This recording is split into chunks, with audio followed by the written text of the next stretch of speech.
propos de l'Ukraine, je crois qu'il n'est pas du tout indifférent de rappeler que Volodymyr Zelensky, je ne sais pas s'il prononce correctement son nom, est d'origine juive. Et ça joue essentiellement parce que souvent un État, une entité, est conditionné par son chef, par son représentant. Si le représentant, le président, le leader est juif, il entraîne derrière lui toute une population non juive. Donc actuellement, Zelensky, nous sommes en phase équinoxiale, une phase équinoxiale qui est favorable aux juifs en plus. Et donc Zelensky peut favoriser le pays qu'il représente, c'est-à-dire l'Ukraine, pendant les 7 prochaines années. Et en tout état de cause,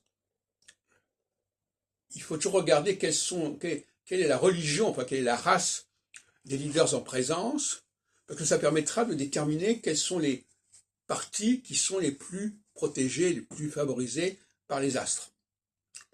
Alors, je ne connais pas l'origine juive de tous les partis protagonistes, et je renverrai à cette question, si quelqu'un est porté par une certaine période équinoxiale, il y a des chances qu'il soit juif. Même s'il n'est pas pratiquant de la religion juive, même s'il appartient à une autre religion, ça n'a aucune importance. Là aussi, on essaie de faire un amalgame tout à fait imbuvable. Être juif, ça se démontre par son rapport au cosmos, par son rapport aux phases équinoxiales. Si je suis favorisé par une phase solsticiale, c'est que je ne suis pas juif.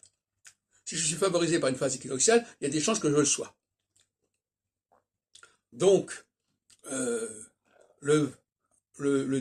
évidemment, vous me direz, mais d'où ça sort, etc. Bon, le problème des juifs, le problème des astres, c'est une programmation qui a été faite il y a un certain nombre de millénaires pour réorganiser notre planète, notre humanité, voilà, selon des critères cosmobiologiques particuliers, sur lesquels on ne reviendra pas ici, mais il y a un mystère du judaïsme, comme il y a un mystère de l'astrologie, qui est beaucoup plus intéressant que les mystères que préconise le christianisme.